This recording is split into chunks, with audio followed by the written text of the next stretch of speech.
आमचे संदीप कैलास कोदरे मामा, आमच्या मामाला आम्ही उमेदवारी दिलेली, मामाच्या चिरंजीवाला, कैलास मामाच्या चिरंजीवाला. काही गडबडीत जरा चुकतं, समजून उमजून घ्या मला. असं काय आकाश पाताळ एकत्र झालं नाही.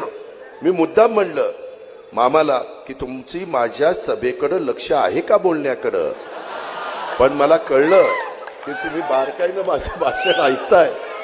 तर कैलास मामांच्या चिरंजीवांना, संदीपजींना आपण उमेदवारी दिली. नवी कोरी पाटी आहे. आमच्या सुरेखाताई चंद्रकांत कवडे तिसरी टर्म आहे, तिसरी टर्म. या माझ्या भगिनीला अनुभवी म्हणून आम्ही उमेदवारी दिलेली. आणि चौथे आमचे बंडू तात्या.